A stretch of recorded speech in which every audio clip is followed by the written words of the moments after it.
Well, on that note, welcome back to episode 40 of the Attic Hour podcast. Thanks for joining us. We have part 2 of Alan Ringer, the big A, on. There we go. If you didn't already, go back and listen to last week's. It was very good, and hopefully this one is the same. So, yeah, we're happy to have you on again, Alan. Did you say this is episode 40? I did say that. Hey, that's We cool. made it. That's pretty good, only, yeah. Only double our expectations. Nah, yeah, it's been good, but yeah. So we can jump back into kind of where we were at. We were just talking about grace on the last one and kind of our church traditions and history, and yeah, I mean, like I said, if you didn't already, go back and listen to it. But Hudson might have some more questions as we move forward with this. Yeah, I do have a question. So, Alan, over the years, you said you started Young Men's Bible Studies when you were around 50, so you've been doing this for 25 years or so? Pretty close. Yeah, so over those years, have you been seeing different patterns among those young men? Whether that's behaviors or just thought processes or however you want to take that. Yeah, well, the history of people, not a whole lot has changed for years, technically. Well, we have different circumstances and things, but I think you got question 2 there is goes kind of along with this one. Purity probably is probably the biggest consistent struggle with young men have. It's not talked about a lot, but I also feel like it can be talked about too much. Sure. And it seemed, in my opinion, Satan has two tactics actually. The first tactic he used on me, and that was, you're the worst that ever was, and nobody's ever struggled like you do, because all the guys that I was hanging out with didn't say anything, and I assumed they didn't have a problem, so I thought I was the only one. Thought I was the worst ever. So, and that can be a very defeated position to be in. And then years later, there was a book that came out. It was called Every Man's Battle. I've heard of that. Yeah. At first, I was really a fan of that book. I thought this is great. We're going to get this out in the open. And then something really, I guess the other tactic of Satan hit. And then you started to realize, wait, if this guy has it, he's much more spiritual than I am. If he can't handle it, how in the world am I going to handle it? And then it was every person's got it. Okay, well, it must not be a big deal then. So just deal with it. So either side was kind of a slippery slope to handling, what purity really looks like. And we all kind of know how that works, but we all handle it in different ways. So that's probably been the most consistent thing. But as far as change, as far as maybe when I was young versus now, I think there's been a kind of a change in I don't know how to say this, how we view faith. I hate to say that, but it feels kind of like we're developing a generation of cowards when it comes to just taking the step of faith. That's definitely true. And that concerns me, because sometimes you just have to trust. One of the phrases that I have coined lately, and I've realized it's part of my life and a lot of people's, you can trust grace. You really can. So whenever let's just talk about you guys right now. I mean, Lord willing, you're probably all going to be married in X number of years or months. Is that scary? What do you think? Is it a little bit scary? Yeah, it's a little bit scary. Yeah. Yeah, definitely takes faith. Yeah. It's pretty hard to do it without faith. But faith is an ingredient that God has instituted into humanity. That's part of the way we live. We have to have faith, because, I mean, if he wanted to come down here and reveal himself physically to us and we would see him, we wouldn't require faith. Sight and faith are different. So you have to trust that it's going to be okay. And so how many times have you heard me say in Bible study, become the man you want to be then, now, right? You want to be the man of God that's a good husband? work on doing that, spend more energy doing that than actually finding the right person, which is typically not what you do. You spend a lot more energy trying to find who you want to marry and neglect becoming that person. So if you can do that and become the person that you know you're supposed to be, then this step of faith is just, it's easier. And I see that maybe in your generation. Not that I'm trying to be critical, because you got so many positives in your generation of things, but of any of the ones that would be negative, it just seems like I see more people maybe a little more cowardly. Yeah, I feel like that's. Yeah, I agree with you, and I think that it's like evident in a lot of like small areas. Like anymore, if you have a question, you'll do a quick Google search just to erase any doubts. Mm-hmm. Or like I know a lot of kids these days, whenever they do a test or something or take a quiz, they'll use ChatGPT at the end after they have filled it all out to double check all of their answers to be sure that they don't mess up. Mm-hmm. So I don't know how that So kind of ties into like just what that is really removing the doing faith aspect. is, yeah, it's putting things in our control. And whenever Yes. we think we can do things in our control, that's what really takes away from, I mean, we're just we're becoming our own gods in a way, really. Well, it goes to with it. You sent me that, or you sent the Bible study that podcast where that guy was talking about. Yeah, Bryce Crawford. Yeah, he was talking about faith, where if you do it on your own, you don't really feel like you need God, and that's kind of what he was just talking about. If like I'm going to do this, now I'm going to double check and triple check. I'm going to check that. I don't really need God to do this. So when you get it done, you're like, well, God didn't help me through this. So Yeah, because it's really honestly easy to like live a life as a Christian, and like, do we really need, like, I know it sounds bad to say, but like we don't need God in a way on this earth, right? You We can live you a- don't need God to live your life. Yeah, you can live a good life. You can look like a Christian on the outside, but really, in all reality, you don't need God. I mean, we need the salvation and obviously what He's done for us and His love, but you can live a life without God. Joe Layman had a sermon a couple of weeks ago at Left and North. I don't know if you guys want to listen to it. I think it was Week Go Sunday, but he said a lot of people view God as fire insurance. In case something really bad happens, then I'll call it out and say, well, this is really bad now. Now I need God, but otherwise, until that happens, I don't need it. It feels safer to not need him till then. But then if it's going to take something like that to bring him into your life, that's kind of a scary spot to be. Absolutely. It's horrifyingly scary. Yeah, because who wants to be out of control? Yeah. And then like in a similar vein, like you don't need faith to live your life. Especially with, or like that's kind of the point I was getting to with the technology. You don't need to have faith. You can be sure of everything because you have all the information at your fingertips. Yeah, it's part of a. I think was going to talk about it a little later on, but maybe now would be a good time to talk about it. Part of the problem that I see with today's generation is, and I've talked about it before, is what I call an incomplete gospel that's being taught and believed, and that incomplete gospel means that Jesus Christ died on the cross and shed His blood for my sins so I can go to heaven when I die. If that's the extent of your gospel, then you're right. You don't need anything else. That's the by grace are ye saved, but not the through faith part, right? Right. So if you believe that you were saved by a conversion experience and there's really nothing you can do to lose it, and someday you're going to go to heaven when you die, then what's the point of spiritual growth? What's the point of prayer? What's the point of worship? What's the point of reading the Bible? I'm not going to get any more saved. So it's really hard to justify that kind of mind that says that I don't have to do any of that stuff.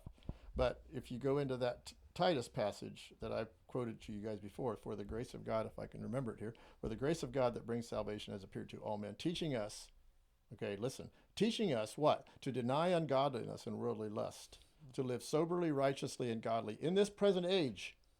In this present age. Then it says, looking for that blessed hope and glorious appearing of our great God and Savior, Jesus Christ, who gave Himself for us that He might redeem us from all iniquity and purify for Himself His own special people who are zealous of good works. So the whole principle of salvation is to transform a wretched sinner into a servant of God who has all those qualities that we just talked about. Live a righteous life on earth. And then, yeah, someday, looking for that blessed hope and glorious appearing when Jesus does appear again. It's coming, right? And I've used this analogy, probably not a good one, but I've asked the question, does General Motors make cars for the junkyard? No. No. What does General Motors make car for? To be used, right? Will it go to the junkyard eventually? Yeah. Probably, right. Well, say it's the same thing. He transforms us so that we can live a life that exemplifies holiness, godliness, righteousness on earth, and then someday we'll go to heaven. See, but I don't think a lot of Christians see it that way. I think a lot of Christians see it simply as, hey, I'm saved, and I can live my life pretty much the way I want. I don't need God for much of anything. Yeah, if something really bad happens, I'll call on him, but otherwise just stay out of my way and let me do my thing. And someday when I'm dead, yeah, I'm going to go to heaven.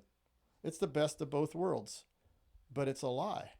It's not what the Bible says. And that's what has got me concerned. I spoke last August to the young group, and I mentioned that Matthew 25 scares me terribly, because that's when the sheep and the goats were sitting before the king or whoever was dividing them out. And the goats who were not saved thought they were. When did we not do this? You know, and they were totally convinced that they were saved, and they weren't. And I don't want anybody to, I can't think of anything worse than going through what you think was a saving experience, living your life, and then at the end, you're ready to meet your maker and you find out you never made it. What a horrible, I'd much rather you just live a horrible life in the first place. Yeah. Right? And then know you're going to go to hell. But just to have that, that's terrifying to me. And that's why I think I've committed a lot of my energy of my life to try to get people realizing that, it does matter how you live your life. Yeah, not to say that Not it that- only matters how you live your life. Right. Yeah. Not that you're earning it, but whenever God's Spirit comes into you, he wants to transform you into the very image of his Son. Day by day, little by little. We use the Bible uses the imagery of a potter's wheel, right? You go around and around and around, and the potter keeps adjusting and moving. That's painful. And then the other imagery isn't much less painful. It's the refiner's fire, right? Where he turns up the heat and burns off the dross. Like, you think that's fun? No, that's painful. But the process is lifelong. You're never, when I got off the potter's wheel, that's the day I die. Otherwise, I'm still going around and around. And that's just part of the way we live. But that probably, in a nutshell, is probably my biggest concern with today's American Christianity, living very entitled lives, doing basically whatever we want. And just like you said, if you're really honest, you don't really feel like you need God. Yeah, I think that is very relevant. Yeah, living a complacent and lukewarm life is frankly rather risky. It's very easy to do when we're comfortable. It's just easy to fall into it and be like, well. But it's dangerous because, like you said, if the goats thought that they were sheep, they thought that they were saved, and that is the last place you want to be. Yeah, even in Jesus' time, you think of the Pharisees, it's like, I wonder, I guess that was pre-Jesus dying, but still, just their outward actions, and I'm sure they thought they were saved and doing the right thing, but also glorifying themselves in ways. Believe in God. Yeah. Yeah, but there's no transformation there. So, yeah. So, and I think even guys like you and your age, I think the camaraderie with which you can have to help each other, to encourage each other, to okay, guys, this is important. Let's get our act together. Let's do this. If somebody's, you fill in the blank, doing something, you're like, hey, that's not the way we're supposed to be living, and don't be afraid to confront each other and challenge each other, and to be good examples as we try to do this thing together. Yeah. So, what are some qualities that would make a man of God, or make a godly man, I guess? What qualities would make a man a godly man? Well, I would say first of all would be integrity. Uh, so you're honest about who you are, and you're willing to uh, say you're sorry when you're wrong. You own your mistakes, and you just you're just honest about who you are as a person. I think that's the biggest thing. And then, respecting other people. It Where you're going to find it mostly is just in being a dad to a kid. I mean, you can't swear all the time around and then expect your kid not to, or you can't. They're just going to follow so much of what you've done. I think maybe you've asked me a question, maybe something about who I've really learned from or whatever. And my dad was not. You wouldn't consider him a outspoken Christian speaker, but he lived the life and really had a profound impact on me.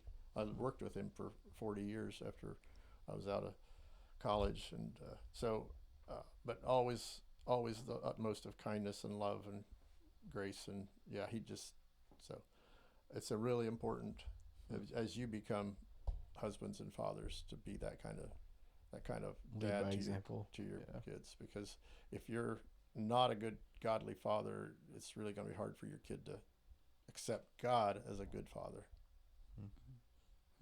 Yeah, it's really good. Yeah, well said. So I guess, kind of what Hudson's probably going to say, but like the next, going off of that, I mean, like you look at like a man that's making big decisions in life, like what would you say about those decisions that like would show that he's like, what kind of a process, or like looking at a godly man and how he would face a big decision like buying a house or getting married, like in those decisions, what are like the steps that would show that he's truly following God's will? You just pick God's will and then do it. Yeah, but Alan, how do you know God's will? Well, I've heard people just pull the God card out of their pocket and say, "Hey, God told me to do this, so I'm going to do it," and you can't argue with them anymore. Really good question. I'd say a lot of that has to do with how is your walk with God through the week. Are you staying involved with His Word? Are you in prayer?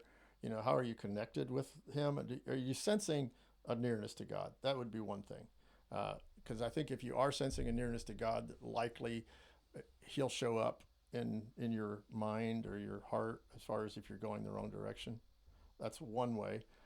Another way that I think is very powerful is to surround yourself with godly community. So you have friends or people that you can trust, a dad or a mom or a grandpa or somebody that you can just ask and say, here's what I'm thinking. What do you think? And then use their input to help you make the decision. I'm not a believer that buying the house is God's will. Not buying the house is not God's will. It's not like, I don't see it as black and white. I see it as a fact that God might have a permissive will and say, well, it'd be better if you bought the house. But if you don't buy the house, it's fine. I'll have another house for you.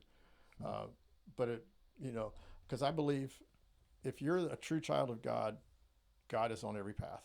You cannot make a choice and say, well, I'm going to go this way, and now God says, sorry, you're out of here. I'm done with you. No, He doesn't do that.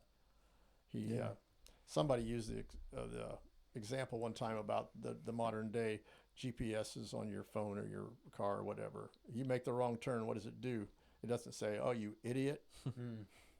It redirects. It'll tell you to go to, okay, now you have to go to this one, and it's going to be longer, but they're still going to get you back to where you're supposed to be. So. Yeah, that's good. Yeah, I like that. God is on every path. I mean, and he can work it together, or he can make it work out.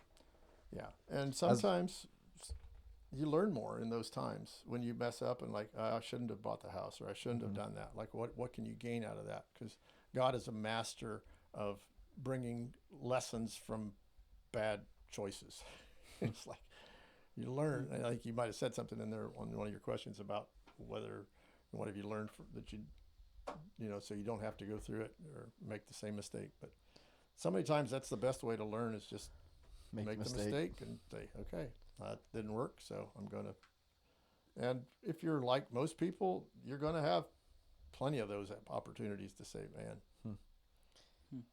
But I did hear a quote the other last week. It says, "Bad decisions make good stories."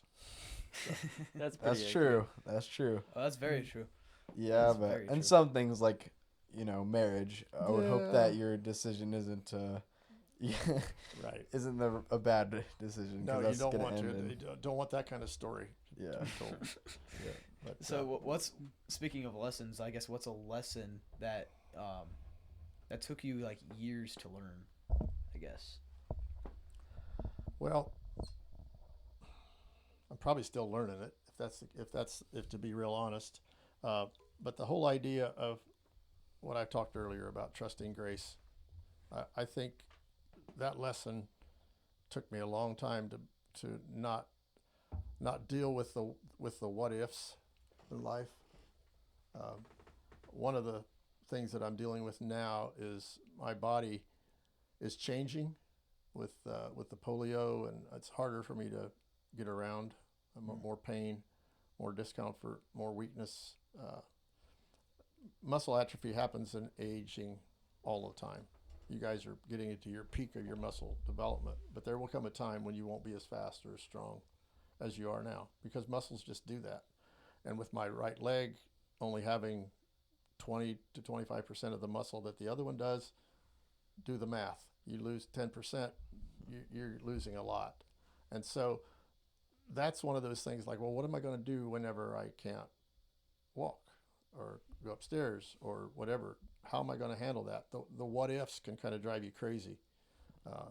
I have a long genetic history in my family. My mom lived almost 104, and my dad lived to be 90, and I have an uncle right now that's 104 almost. Wow. So there's a potential that I could be around for another 20 years.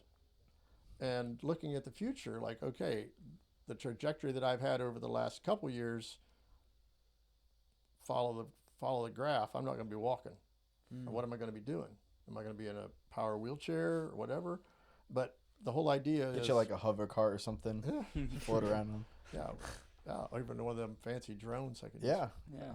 We'll design something up for you. I could probably just be in church, just hovering over the crowd. So, but trusting grace is a big deal for me. Like, I don't want to sit here and worry today and be sad or nervous or whatever today because of what's going to happen in a year from now or 2 years from now or 10 years from now. So do I really believe that God's grace is sufficient and that he will carry me through during that time? And that's been a hard lesson for me to think about because like you've said, kind of want to do it on our own, right? I don't want to be needy. I don't want to be that. So that's probably been my hardest one to deal with. We talk about the what ifs and the even ifs. So if it's what if this happens? What if that happens? So I want to get to the point where even if I can't, even if this doesn't happen, even if, then I'm still okay. God's still going to be faithful. Have you seen that new Mercy Me movie? Even if. Mercy Me. Yeah, like they did the other one. Yeah, Yeah, I've they not had the seen- I Can Only Imagine. that's right. They just came out with Even If movie. Okay. Was it good? Did you see it? It's really good. Really? It is good. That song is like exactly what you're talking about. It's it's really good. Yeah, that first one I saw. See, I start going to movies now. Yeah. But yeah, that was an incredible movie. Then I can only imagine when. So yeah, I'll have to see that. Yeah, I would recommend it. What would you say is like a lesson that most people have to learn the hard way that you've seen happen? Probably the God's will thing is a hard one. Mm-hmm. I think most people say they want to do God's will, and so often that just drives you crazy, trying to figure out what it is really, and then you get second guessing yourself, and then you feel like I screwed everything up now, and I'll never be right because I made a mistake. It's really easy to overthink things whenever you're waiting to hear something from God or signs or, Yeah. you know, if you can really want to know His will, but like if you just feel like it's not being revealed to you, so then it's a big rabbit hole of, going Right. down. I really believe that the whole God's will is probably, I mean, I think there is things, well, obviously the Bible talks about God's will, but for those kinds of decisions, I think God has equipped us with wisdom, which we have access to through our own wisdom and the wisdom of others to make those choices. I don't think God intends for him to make all the choices for us and we just listen. Okay, which way should I go? Right or left? Okay, right. Okay, good. Okay, we're going to do now. Which way? This way? Okay, this way. I don't think that's the way. I think he intends us to have the wisdom, the wherewithal to make those decisions so that we can be okay with that and own it. And what if it's wrong? Like, okay, well, I learned something here from this wrong decision. That's kind of a similar thing a little bit to like addictions, like we were talking about earlier. Mm-hmm. God isn't just gonna do it for you, or not. Sometimes He might, but Country music but does. it required yeah, but it requires effort on your end, and it requires you speaking to others and getting help and Mhm. yeah, it's something that God just won't take care of. Yeah, we don't just become robots and automatically hear him and move wherever he tells us to go. Right. But Exactly. That doesn't work that way at all. So that would be kind of what I would say probably one of the hardest things is just learning through that and trying to grow through that. So getting back to our generation a little bit, what's something that you think that our generation, so like Gen Z, I guess, what's something that you think that we misunderstand about maybe Christianity or God? Well, you guys have heard me harp for months on this little phrase called DTTW. Don't Comes- talk to yeah. women. Don't talk to women. No, that was somebody else's. It comes from one of our songs. It's "Dead to the World," and if I were to have an impact on young people, one of the things that I would want to help them see is just the negative draw that the world has in general on Christians. I've used the imagery already of a magnet. If you take a magnet and you put it on a piece of steel, the steel's going to click to it. Steel doesn't have any choice. It just clicks, right? Yeah. So it's not dead to the magnet. But if you take that same magnet and put it over a piece of wood could care less because there's no pull.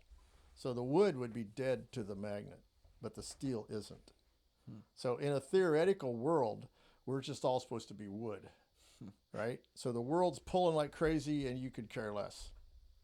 That's the theoretical answer to how to stay away from that. What's the problem with that?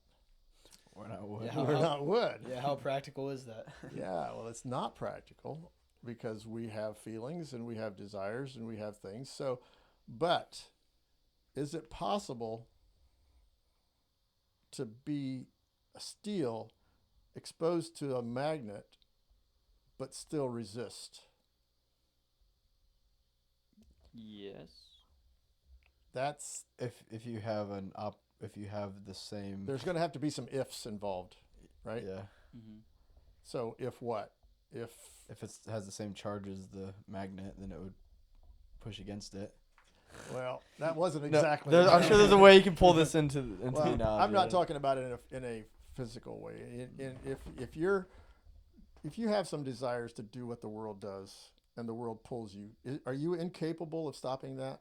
Are you? No, that's where self-control comes in. Absolutely. And this is where grace kicks in. God helping you do what you cannot do without it. So whenever you're sitting in a situation like, I would really like to go fill in the blank, watch that certain movie. Probably not the best movie, but it's not the worst movie. So you kind of justify it. Now I'm going to go watch this movie. That's a pull of the world. Why?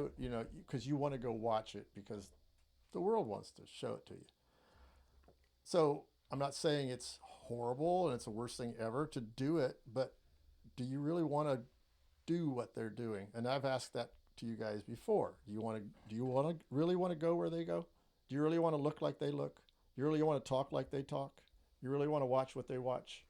Is that what you want? Because holiness, by definition, is being set apart.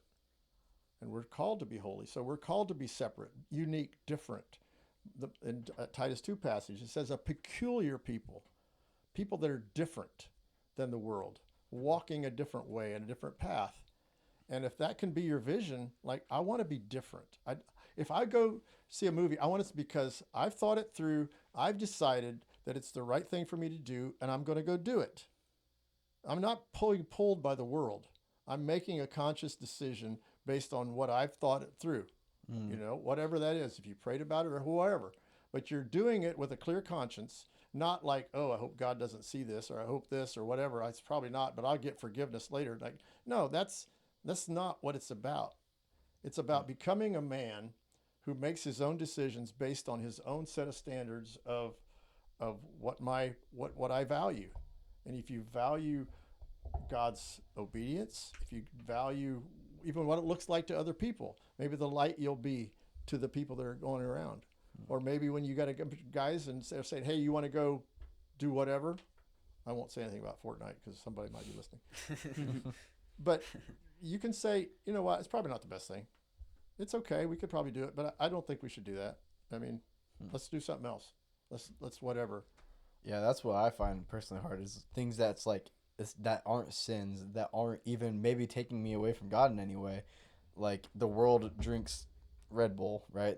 Like, I'm like, there's literally nothing wrong, maybe some health harms, but yeah, like you said, going to the movies, like, sometimes even if it's not a movie that's gonna pull me away from God, like, it's just hard to find that balance of, yes, we're in the world but not of the world, and there's some things in this world you have to do, and Right. like obviously eat, live, Work. like, we're the same as everyone else. It's just, you know, like you're saying, being set apart as far as your convictions and how. What the point of the matter is making the choice based on a conscious decision on your part that it's the right thing to do, rather than just being sucked into the world. Like this magnet pulls this steel up, and steel doesn't have a clue. It's just boom. It's just being pulled immediately. And so, in that case, you know, it's just like somebody comes up and says, you know, hey, you want to go watch this movie? Yep, sure. I'll go. Like, no thought at all. Basically, just because you just like, oh, it's cool, it's fun to do. Sure. But you haven't really thought it through. Like, is this really something I'm supposed to do? And I think once you start analyzing your motives and your actions, you might change. And honestly, you guys are going to change a lot over the next years. You know, at the age right now, I was doing things that, you know, I don't have any desire to do anymore. And Right. I haven't for a long time. And it's just basically, it's part of that wheel, that potter's wheel that keeps going around, and it puts a little pressure here, like, you probably ought to not be doing that. Okay. And then pretty soon you don't do it, and you think, oh, I look at that back and I see the progress. And that's why I just enjoy young people so much, because I enjoy your enthusiasm, and I really am encouraged. I'm not discouraged when I hear people going to go play video games for a night. That doesn't discourage me in the least, because I know that there will come a time whenever, you know, that they won't be doing that. That won't be something that'll happen. But it's just a process. So Yeah. I do think that a lot of our generation especially, we tell ourselves that so many things are neutral to us. Like, oh, that doesn't actually, that's not a bad thing, but it's also not a good thing. It's neutral. But the amount of things that we put in that category is pretty substantial, I would say.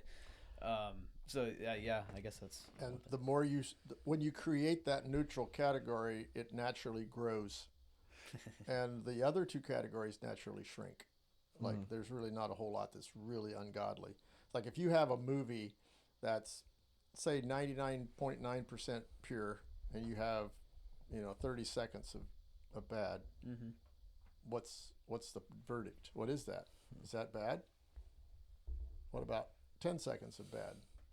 What about one bad word? You know, you can get crazy on this. Like, okay, Where's the line? yeah. So, and it is really hard, and especially And I think that's where it goes back to the Holy Spirit and understanding God's grace and like, okay, is this really where you want me to go? Well, I think that's another thing is I don't think our generation's very good at drawing lines as having any line. I agree. I think you're so right. You don't. Hmm. And it's going back to the history of the Anabaptist Church. The Apostolic Church is historically Anabaptist. Do you guys know the history of much of the Anabaptists and how that? A little bit, not crazy. Well, years and years ago, they were very evangelistic. I mean, they wanted to share the gospel, and they were doing that a lot. And then they went through a period of time where they got persecuted big time. I mean, to the point where they were being killed. What age or what time? You'd have to ask somebody smarter than me. I don't remember the age, but I know there was a period where they would tie people to the chairs and throw them in the river, and just horrible. This is in Europe. This is Germany, Switzerland. Yeah, this wouldn't have been here in America. Okay. Yeah. But it was still the history of the Anabaptist Church. Well, it got to the point where the Anabaptists decided they didn't like that. So instead of being outward focused, they became inward focused. They circled the wagons and turned them inward. And then they became very inward focused and very separatist. And they didn't associate at all with the world. The world was kept out. And if you look back to your grandparents' generation, there wasn't much to do with the world. We didn't go anywhere. I mean, before my time, even there was people that wouldn't go to another church for a funeral. They wouldn't go to another church for a wedding. Just wouldn't step foot in another church. Just stays away. It was all separated. So everything was looking inward. They didn't associate with anybody, and that leads to a very you're not sharing the gospel with anybody. It's growth from within. To use a modern day example, you'd look at the Amish. Right. That's how they live. They live that way. So, and that's the history of that, and that's what your parents and your grandparents came out of, and that's what I came out of. A very traditional do's and don'ts lists of religion. Some people would say they tied it to salvation. I don't know if they really did tie works like a white shirt necessary for salvation. I don't know that too many people actually thought that, but it was pretty serious. And there were probably some. I would say so. Yeah. And even not that long ago, the church before COVID, the Apostolic Church had the greeting with a kiss. And there was people that just really almost worshipped that practice. And I think It's almost at that point. It's almost better to just not have it if it's really causing people to value that more. And I'm Right. sure that's part of the reason why they dropped altogether. And yeah, Well, a lot of that stuff, some of these things, practices are good when they're just practices, but when they become your religion, I mean, look at the Pharisees and all they did with all their stuff. They worshiped their own religion. And anytime you have a Jesus plus religion, you're in trouble. Yeah, you need Jesus, but you also got to do this, and this, and this, and then you're fine. I mean, so that's basically Muslims. They have Jesus, but they just have Muhammad on top of it. put all this stuff on top of it. So you got to have it all. I mean, Yeah. that's a religion. Like, that's any religion, I guess. Yeah, and it's kind of so sometimes if you ever sit down and talk to an old guy and you ask him about whatever, don't be surprised if he gets some of that, like, I don't know if I like all this new change stuff, because it's just the way we were brought up and the way what we thought was important, what we were told was important. Well, then also like if you're talking to somebody who's 80 years old, 60 years of his life might have looked very similar, or the church around him might have. But then the last 30, Yep. exponential growth. and there's still a lot of apostolic churches that are kind of similar to maybe what ours was 20 or 30 years Right. ago, which is crazy to even like. I mean, it's fine, but like, yeah, we're in the denomination. We are apostolics, all of us. We're in the same denomination as a group of people that kiss each other. I mean, what that I'm not no like you know what I'm saying, but like that actually really that value all these traditions, which is fine. I'm not against any traditions like that, but like yeah, there's people in that can become like what we were saying. It can become more important than I think where salvation really comes from in the Bible. It was just meant to be a cultural greeting that doesn't mean the same thing in our day and age. Yeah. Right. It doesn't at all. But I think I guess my biggest concern, and I don't see it a lot, but my biggest concern would be whether the younger generation respects the older generation and the older respects the younger. Um, I don't know if you remember, I talked in church about a year ago on Yeah. a Wednesday Yeah. night. Yep. I made the comment that I wasn't very much a fan of earrings for Mhm. young ladies. There's just something that we never did it, and why bring it now? I mean, I've always felt like it's not necessary. And I was kind of, when I told the story that night, I went to the testimonies of a couple young gals that were going to get baptized that were wearing earrings. And I thought, when I left there, when I went, I had a very bad attitude because I was not very happy with it. And then I heard them talk, and my whole life changed about that. And I thought, these girls really love Jesus. And I'm done. That's like, that was the deal breaker right then. And I saw their heart, and I'm thinking, I'm not upset anymore. I'm fine. Let's go. And so I just want there not to be that schism, whatever you want the word is, Chasm. between the two Yeah. groups of people, where the younger, kind of like you, Yeah, I bunch of think old both fogies. the younger and the older just have to get behind the why. Like, why Mhm. do the older people believe, oh, that this is so bad? And the olders have to see why it's maybe not the biggest deal in the world to have things like that. It's just So- really getting behind the why. Yeah. That's well said. That's really good. That's mates for a healthy church, and I really believe that right now the Apostolic Church is really healthy. I mean, there's a lot of love there, and the church is growing. A lot of converts. People seem to really love each other, and I mean, I couldn't ask for more. So, what are some practical ways that the younger generation and older generation can make that divide between them smaller? Well, I've harped on this before too. I think personally, the only opportunity that this has to happen in is lunch hour at church. And if the younger people will make an effort to go meet some older guy during church noon hour, that's when it starts. Go up to some old guy and say, "Hey, who are you?" You know, and I'm so and so, and this is my grandpa, and get to know him, and then because the old guys aren't going to come, they're too stubborn. But if I could get the young generation to reach out and go talk to some older people, that's whenever it happens. You start. I know that guy. He talked to me last week. You know, and because they're intimidated, and you guys are probably intimidated with old people, but old people aren't that. They're not that hip. I mean, but I think that would be the best thing that could ever happen. I see too much isolation where Sunday noon comes and you talk to exactly the same people you talk to every Sunday noon. You never go outside of that bubble, and that doesn't do anything to help. You know, get to know each other or spread the love, or you might find a guy that might even be some distant relation to yours. You don't know, and just something to talk about, or it doesn't have to be a 20-minute talk. It could just be a 2-minute. Hey, this is who I am, and who are you, and what do you do, or what did you do, yeah, it's fantastic. And I remember a period of time years ago that I had this challenge that I initiated with myself to meet somebody new every Sunday. Just Wow. go up to somebody new every Sunday. You can do it. I mean, there's just so many people. Just a random person just walk by and say, I'm Hudson. Who are you? Like, oh, Right. I'm your great uncle. Yeah. And then I'm like, oh, I should have known that.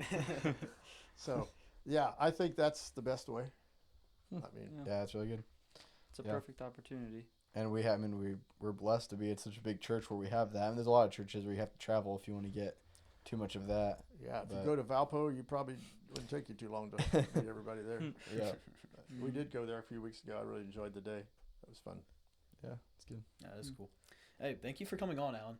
Yeah, I Yeah, appreciate you got that. any closing? Anything else? you No, wanna I add, don't or- think so. I just thank you for the opportunity to come and sit down and share. It's it's cool what you guys are Yeah. doing. I'll have This is to, just like a Bible study, but yeah, with Yeah. less of us, and yeah. yeah.